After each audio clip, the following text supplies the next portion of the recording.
Hi friends, இந்த வீடியோவில் நாம் பாக்கியலட்சுமி சீரியலோட ப்ரொமோ பற்றி தான் பார்க்க போகிறோம்.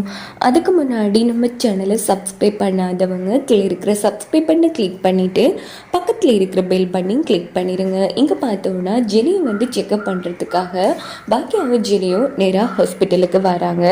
அங்கே பார்த்தோன்னா நம்ம ஜெனி கர்ப்பமாக இருக்கிற விஷயம் கன்ஃபார்ம் ஆகிடுது. இந்த விஷயத்த வீட்டில் சொன்னதும் எல்லாருமே ரொம்ப சந்தோஷப்படுறாங்க. அதே டைம் என்ன நடக்குதுன்னா, நம்ம ஜெனி ஹாஸ்பிட்டலுக்கு தான் ராதிகாவும் வந்திருப்பாங்க. அப்போ டாக்டர்கிட்ட போய் விஷயத்தை கேட்டதும் டாக்டர் சொல்கிறாங்க அந்த பொண்ணு கர்ப்பமாக இருக்காங்கன்னு. இதுக்கிட்ட ராதிகா அடுத்தடுத்து குடும்பத்தில் சந்தோஷமாகவே நிகழுதே அப்படின்னு சொல்லிட்டு அவங்களும் அங்கேருந்து ரொம்ப பொறாமையில் வந்துடுறாங்க. இன்னொரு பக்கம் பார்த்தோம்னா நம்ம பாக்கியம் எல்லாருக்கும் ஸ்வீட் எல்லாம் பண்ணி கொடுக்குறாங்க. ஜெனி கர்ப்பமாக இருக்கிறது கன்ஃபார்ம் ஆயிடுச்சுன்னு. இந்த பக்கம் நம்ம ஜெனி தான் கர்ப்பமாக இருக்கிற விஷயம் அவங்களுக்கு சுத்தமாக பிடிக்கல போல இருக்கு. அவங்க ரொம்ப ஃபீல் பண்ணிட்டு இருக்காங்க. அப்படின்னு பார்த்து நம்ம ஜெலியன் வராங்க.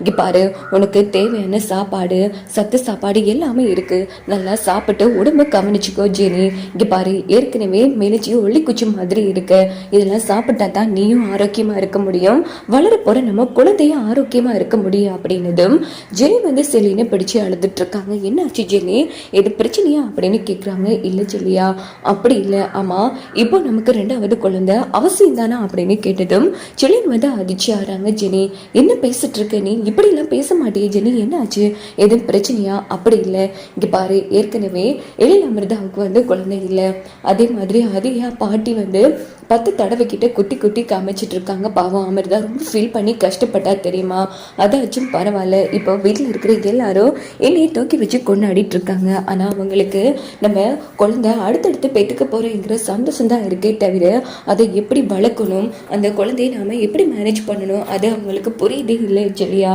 ஏன் நமக்கு ஒரு ஃபினான்ஷியல் ப்ராப்ளம் இருக்குது, அதை கூட அவங்க புரிஞ்சிக்காம சந்தோஷப்படுறாங்க. இங்கே பாரு, என்னால் 2 குழந்தைங்களை வளர்க்குறது ரொம்ப கஷ்டம், நம்ம குட்டி பாப்பாவே வளர்க்குறதுக்கு நான் எவ்வளோ கஷ்டப்படுறேன். இப்போ இன்னொரு குழந்தைனா எப்படி செல்லியா, நம்ம பொண்ணுக்கு ஒரு 4 வயசு 5 வயசு ஆனதுக்கு அப்புறமா அடுத்த குழந்தை பெற்றுக்கலாமே அப்படின்னதும் ஜெனி செம்ம டென்ஷன் ஆகிறாங்க. இப்போ நீ என்ன சொல்ல வர ஜெனி, அப்படின்னா குழந்தையா அபசு பண்ணலான்னு சொல்ல வரையா அப்படின்னதும் ஆமா செல்லியா அப்படின்னதும் உடனே செல்லியன் ஜெனி கணத்துல அடிச்சிடுறாங்க.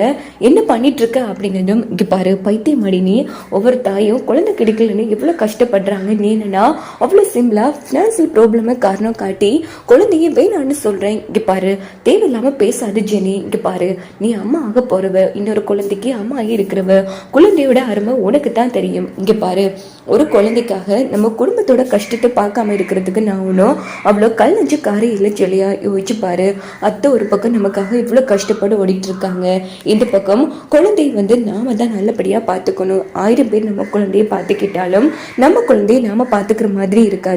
எங்க 2வது குழந்தை பிறந்தா என் முதல் குழந்தைக்கான கவனிப்பு சரியா இல்லாம போயிடுமோன்னு எனக்கு பயமா இருக்கு செல்லியா, அதே உனக்கு புரியவே மாட்டேங்குது அப்படின்னு ஜெனி கேட்டது. சரி, அப்படி என்ன கவனிப்பு குறைய போகுது, ஏன் எங்க தாத்தா பாட்டி நல்லா பாத்துக்க மாட்டாங்களா? இங்க பாரு, ஏற்கனவே வீட்டுல இனி அவள ப்ராப்ளம் தாத்தா பாட்டி தான் அவளை ஸ்கூலில் கொண்டு விடுறதும் வாரது மாதிரி இருக்காங்க.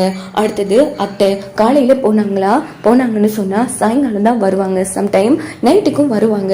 எப்படி போகிறாங்க எப்படி வராங்க ஒன்று கூட தெரியா. அவங்களும் கஷ்டப்பட்டு உழைச்சி உடம்பு வேலை செய்கிறாங்க. இந்த மாதிரி சுச்சுவேஷனில் வாங்கத்தை இந்தாங்க, இப்போ நீங்கள் தான் குழந்தைய பார்த்துக்கணும்னு நம்ம ஒப்படைக்க முடியுமா? இல்லை, நீ பாட்டுக்கு ஆஃபீஸ்க்கு போயிடுவேன். எழில் வேலைன்னு அவரும் ஓடிடுவார். வீட்டு வேலையெல்லாம் பார்க்குறது அமிர்தா தான். எனிட்டையும் அவன் பார்க்க மாட்டா, அவளுக்கு இன்னொரு குழந்தை இருக்கு, அதை அவ பார்த்துக்கணும். இனியா படிப்புன்னு போயிடுவா. அப்படி பார்த்தா வீட்டில் இருக்க போறது நான் மட்டும்தான் ஜெலியா, எல்லாரும் ஈஸியா சொல்லிடுவாங்க.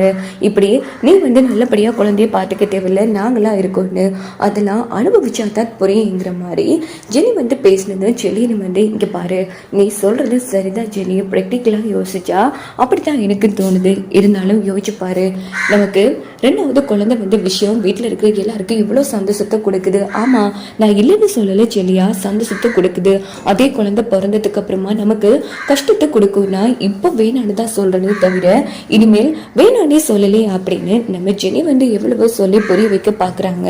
இருந்தாலும் செலின் வந்து கோபப்பட்டுட்டு அங்கிருந்து கிளம்பிடுறாங்க.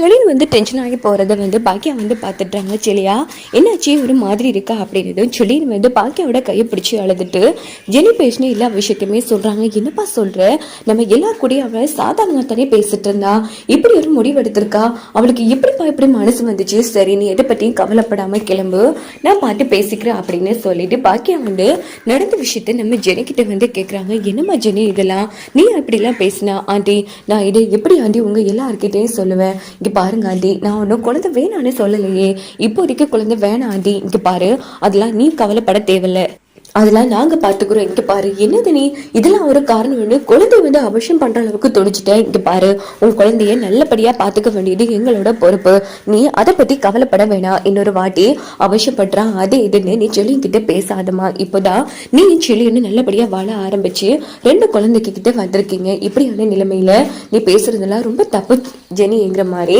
பாக்கியா வந்து அந்த இடத்துல ஜெனிக்கு வந்து புரிய வைப்பாங்க.